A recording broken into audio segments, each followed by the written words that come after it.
हम बात कर रहे हैं गौहर रज़ा साहब की नज़्मों गज़लों की। तो फिर से एक गज़ल हाजिर है आपकी समक्ष, और उसको मैं उस तरह से तो शायद प्रस्तुत ना कर पाऊँ जैसे रज़ा साहब करते हैं, परंतु अपने तरीके से मेरी छोटी सी जो समझ है उसके हिसाब से मैं इसको आपके समक्ष प्रस्तुत करना चाहूँगी। और मेरा मोटिव इसके पीछे ये है कि हम उन गलतियों से सीखें जो इतिहास में हो चुकी हैं, उनको ना दोहराएं, और किसी भी तरह से हम आज का हमारे देश का युवा उन चीज़ों को समझ सके जो हमारे इर्द गिर्द आसपास वर्तमान में संप्रति घटित हो रही हैं, और हमारे भविष्य को, हमारे समाज को गलतियों से बचा सके जो हो सकता है इतिहास में हुई हो सकता है ना हुई हो, लेकिन अभी हो रही हैं। तो इसके लिए हमें कुछ चीज़ें, कई बार हमारे शायर प्रेरित करते हैं, कई बार हमारे बुजुर्ग प्रेरित करते हैं, कई बार हम खुद से प्रेरणा लेते हैं। लेकिन होता ये है कि हमें, इंसान हैं, भूलना हमारी फितरत में आता है, और हम कई बार इस चीज़ को रुक कर सोच नहीं पाते हैं, भीड़ के पीछे दौड़ में लग जाते हैं, और तब हम गलती कर बैठते हैं कि हम जैसा किसी ने कहा वैसा करके, और फिर उस गलती का खामियाजा हमको भी भुगतना पड़ता है। तो इस गलती से हम बच जाएं, हम भीड़ में, चूहों की दौड़ में ना शामिल हों, हम रुकें, सोचें, दोहराएं कि हम क्या कर रहे हैं, किस ओर जा रहे हैं, हमारी दिशा क्या है, उसके बाद उसका परिणाम क्या होने वाला है, और उसके बाद हम आगे बढ़ें, फिर चाहे वो भीड़ के साथ हो या भीड़ के विपरीत हो, दिशा में हो, तो वो ठीक है। तो हम बात करते हैं यूरोप जिस वहशत से अब भी सहमा सहमा रहता है, ये शीर्षक है इस गज़ल का। तो रज़ा साहब कहते हैं, यूरोप जिस वहशत से अब भी सहमा सहमा रहता है, खतरा है वो वहशत मेरे मुल्क में आग लगाएगी। और वही हो रहा है, जिस आग से यूरोप झुलसा है, पिछले दिनों फ्रांस झुलसा है, उसी आग से आज हमारा देश झुलस रहा है। तो ये काफ़ी अभी रेलेवेंट है हमारे सामाजिक परिप्रेक्ष्य में और राजनीतिक परिप्रेक्ष्य में भी। आगे कहते हैं, जमन गैस कदों से अब तक खून की बदबू आती है, अंधी वतन परस्ती हमको उस रास्ते ले जाएगी। तो जो नफरत हिटलर के वक्त जर्मन गैस कदों को जलाने, इंसानियत को मारने के वजह से फैली थी, वो आज हमारी अंधी वतन परस्ती की वजह से हमें भी उसी रास्ते पर ले जा रही है, जहाँ पर निर्दोषों का खून किया जा रहा है, निर्दोष लोगों को अपनी जान गंवानी पड़ रही है, आपस में लोग जो हैं तकरार कर रहे हैं, जबकि कोई उनके अंदर दुश्मनी नहीं है, कुछ नहीं है, लेकिन फिर भी वो आपस में उनको लगता है कि हमारे जो स्वार्थ हैं वो टकरा रहे हैं, जबकि ऐसा वास्तव में है नहीं। अगर वो रुक कर सोचे तो उनको समझ में आएगा ये सब सियासी खेल हैं, जनता का कोई टकरार नहीं है, कोई तकरार नहीं है, उनके बीच कोई मतभेद नहीं है। अंधे कुएं में झूठ की नाव तेज चली थी, मान लिया, झूठ की नाव बहुत तेज चली थी अंधे कुएं में, और लोग उसके बहकावे में आ गए, लेकिन अब हमें उसको सोचकर देखने की जरूरत है।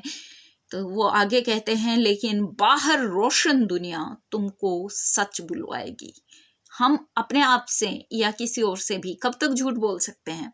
जो बाहर रोशन दुनिया है, जो सच है, सच की रोशनी है, वो हमें सच बोलने पर मजबूर करेगी ही करेगी, और हम सच जान भी जाएंगे बहुत जल्द।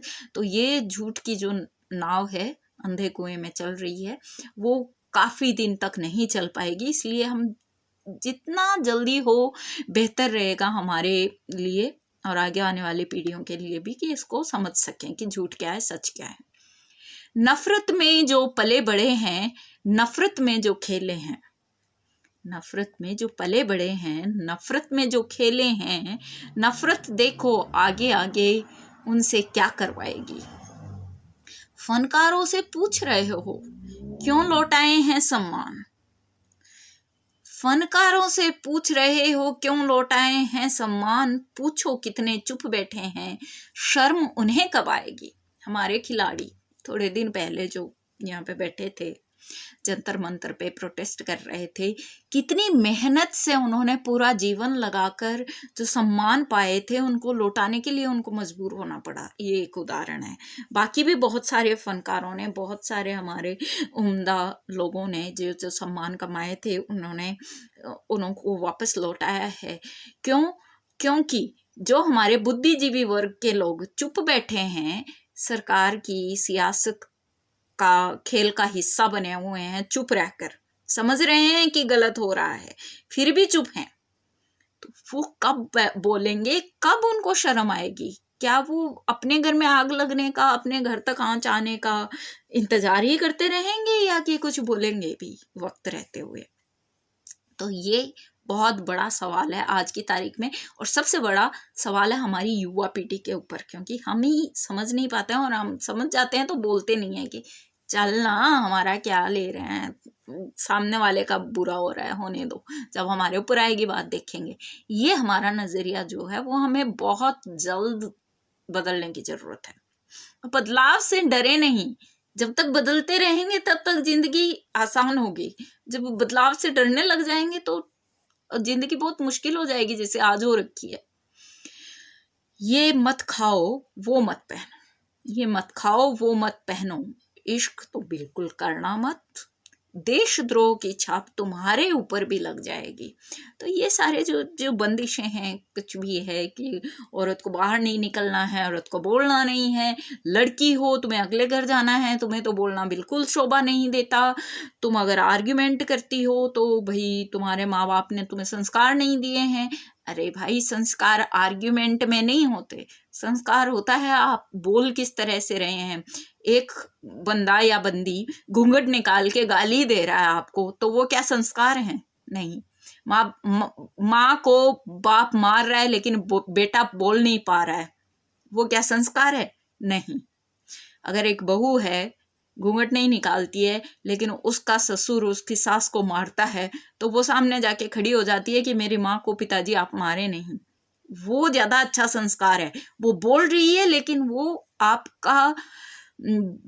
आपकी इज्जत भी रख रही है और आपको एक सही दिशा में लेकर जा रही है। तो बोलना बुरा नहीं है, किस तरह से बोल रहे हैं, कहाँ क्या बोल रहे हैं, वो देखा जाता है कि संस्कार में आता है कि नहीं।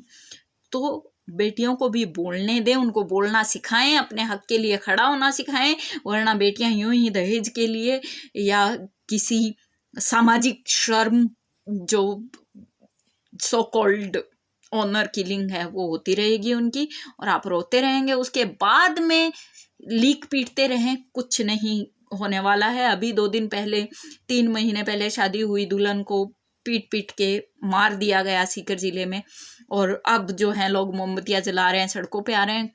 कोई मतलब नहीं है। तब बोलना था हमें जब वो जिंदा थी, तब बोलना था हमें जब उसके साथ अन्याय हो रहा था, उसने इत्तला दी होगी अपने घर वालों को, आसपास के लोगों को पता चला होगा कि उसके ससुराल वाले उसके साथ गलत बिहेवियर कर रहे हैं, दहेज के लिए मांग कर रहे हैं, उसके रिश्तेदारों को पता चला होगा, लेकिन किसी ने कुछ नहीं कहा, क्योंकि वो सब इंतजार कर रहे थे तमाशा देखने का। और तमाशा ये हुआ कि किसी निर्दोष की जान चली गई। तो ये मत भूलो, अगली नस्लें रोशन शोला होती हैं। ये मत भूलो, अगली नस्लें रोशन शोला होती हैं, जलती हुई आग होती हैं। आग कुरेदोगे चिंगारी दामन तक तो आएगी।